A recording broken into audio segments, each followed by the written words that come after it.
सुप्रभात। Today's thought, आज का विचार, if you have confidence you will always find a way to win. इसे हम ऐसे समझ सकते हैं, यदि आप में आत्मविश्वास है तो आप हमेशा जीतने का रास्ता खोज लेंगे। इसका अर्थ है हमें अपनी असफलताओं से कभी भी निराश होकर आत्मविश्वास नहीं खोना चाहिए।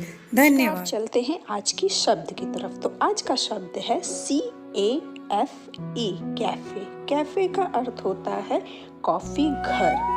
ये इसको एक सेंटेंस या वाक्य में समझते हैं। A small restaurant that serve drink and light meals. छोटा रेस्टोरेंट जहाँ नाश्ता व पेय मिलते हैं। बच्चों, गांव में तो नहीं, लेकिन हाँ, शहरों में जगह जगह आपको इस तरह के कैफे या रेस्टोरेंट मिल जाते हैं। धन्यवाद। नमस्कार। आज की पहेली है, हवालात में बंद पड़ी हूँ फिर भी बाहर पाओगे। हवालात में बंद पड़ी हूँ फिर भी बाहर पाओगे। बिना पैर के सैर करूँ मैं, बिन मेरे मर जाओगे। बिना पैर के सैर करूं मैं, बिन मेरे मर जाओगे। सोचिए, विचार कीजिए, क्या होगा उत्तर? उत्तर है हवा। धन्यवाद। नमस्कार, मैं शिवानी 29 नवंबर के इतिहास में आपके सामने 2 रोचक जानकारियां लेकर आई हूं। पहली जानकारी है फोनोग्राफ के बारे में। सन 1877 में आज ही महान अमेरिकन आविष्कारक थॉमस अल्वा एडिसन ने पहली बार अपने फोनोग्राफ का प्रदर्शन किया था। आज के इतिहास में दूसरी जानकारी है यूरी गागरिन के बारे में। क्या आप जानते हैं यूरी गागरिन कौन थे? यूरी गागरिन दुनिया के पहले अंतरिक्ष यात्री थे और सन 1961 में आज ही के दिन वे भारत आए थे। आज के इतिहास में बस इतना ही। धन्यवाद। सुप्रभात बच्चों। आज के विशेष का विषय है फोनोग्राफ। फोनोग्राफ ध्वनि के अभिलेखन के लिए काम में लिया जाने वाला एक उपकरण है, जिसका आविष्कार सन 1877 में थॉमस एडिसन ने किया था। वर्तमान में इसे ग्रामोफोन अथवा रिकॉर्ड प्लेयर के रूप में भी जाना जाता है। ग्रामोफोन यूनानी भाषा में ग्रामो का अर्थ है अक्षर और फोन का अर्थ है ध्वनि।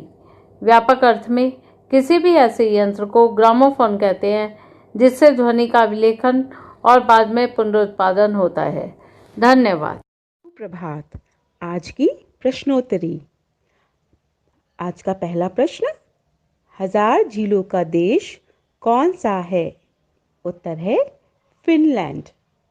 आज का दूसरा प्रश्न, उगते सूरज का देश कौन सा है? उत्तर है जापान। आज का तीसरा प्रश्न, सफ़ेद हाथियों का देश कौन सा है? उत्तर है थाईलैंड। आज का चौथा प्रश्न, उत्तर भारत का मैनचेस्टर किस शहर को कहते हैं? उत्तर है कानपुर। आज का अंतिम प्रश्न, दक्षिण भारत का मैनचेस्टर किस शहर को कहते हैं? उत्तर है कोयम्बटूर। धन्यवाद। सुप्रभात। आओ बच्चों, आज का बाल गीत गाएं। चुक चुक करती आई रेल, आओ बच्चों खेलें खेल। घर से रोज निकलती है, बस पटरी पर चलती है। सीटी सुन के यह निकली स्टेशन से, सिग्नल हरा तो चलना है, सिग्नल लाल तो रुकना है। Thank you. सवेरे का नमस्कार। आज की कहानी का नाम है स्वच्छता। एक किसान ने एक सफ़ेद कोमल बालों वाली प्यारी सी बिल्ली पाल रखी थी। रात को वो किसान की खाट पर उसके पैरों के पास सो जाती और जब वो खेत से आता तो उसके पैरों से अपना शरीर रगड़कर म्याऊं म्याऊं करके उसको अपना प्यार दिखलाती। किसान भी बिल्ली को थोड़ा सा दूध और रोटी देता था। किसान का एक बेटा भी था।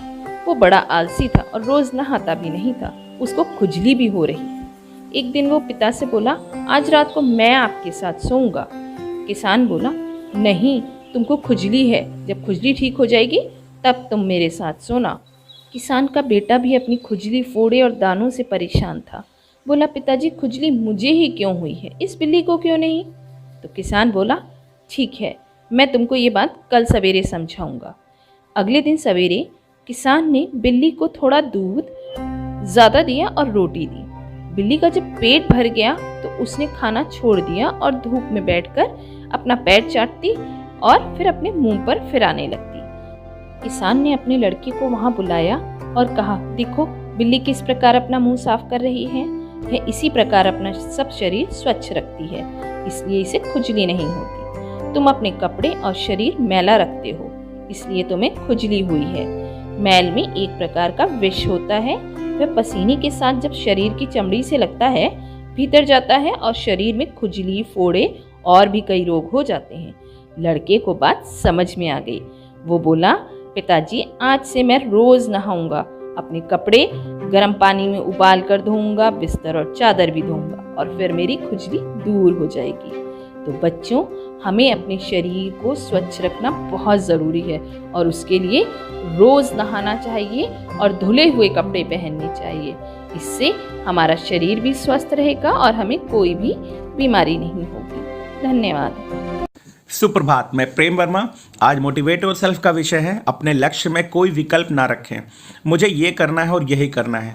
जब आप किसी लक्ष्य के लिए प्रयास करो तो उसमें खुद के लिए कोई विकल्प मत रखो कि अगर ये नहीं कर पाए तो ये कर लेंगे, अगर ऐसा नहीं हुआ तो वैसा कर लेंगे। जब हम खुद से पहले से विकल्प लेकर प्रयास करते हैं तो हम पूरी तरह समर्पित होकर प्रयास नहीं कर पाते, क्योंकि हमारे मन में पहले से ही बहुत सारे विकल्प होते हैं।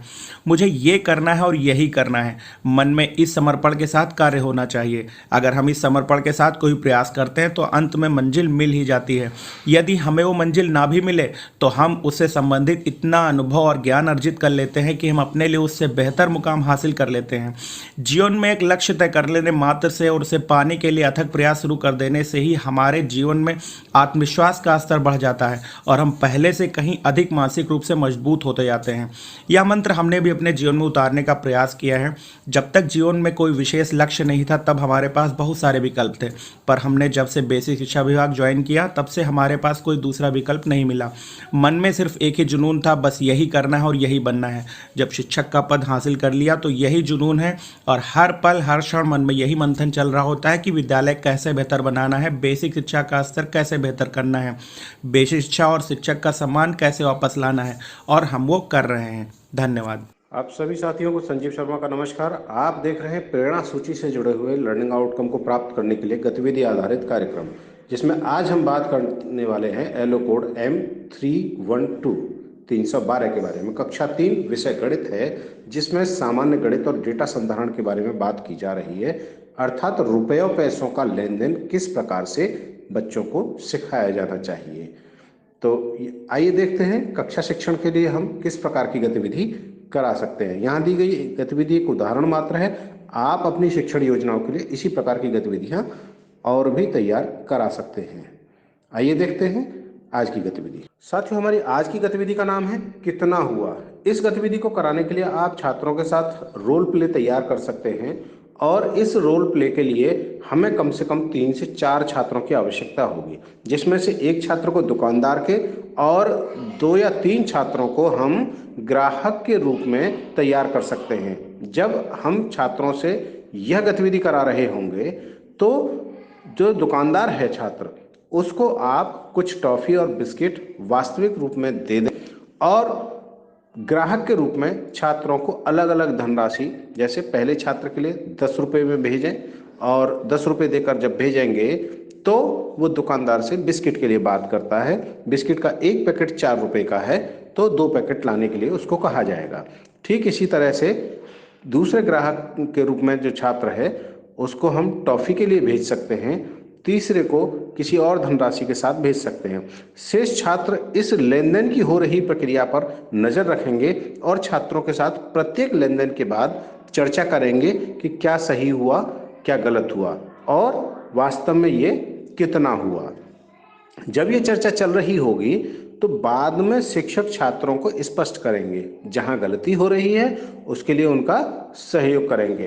और आप देखेंगे कि जब ये लेन देन की प्रक्रिया पूरी होगी तो छात्रों को रुपयों पैसों के लेन देन के बारे में स्पष्ट समझ बन पाएगी कि ये जोड़ो तो कितना हुआ और घटाओ तो कितना हुआ। तो इस प्रकार की रोचकपूर्ण गतिविधि आप छात्रों के साथ कर सकते हैं और लर्निंग आउटकमों को प्राप्त किया जा सकता है। ध्यान रहे, किसी भी गतिविधि को कराने के लिए आपकी सक्रिय भागीदारी बहुत अधिक जरूरी है, पर छात्र आपसे अधिक सक्रिय होने चाहिए। तो कराते रहें गतिविधियां और हासिल करें प्रेरणा लक्ष्यों को। हम बनाएंगे प्रेरक प्रदेश उत्तर प्रदेश। जय हिंद, जय शिक्षा।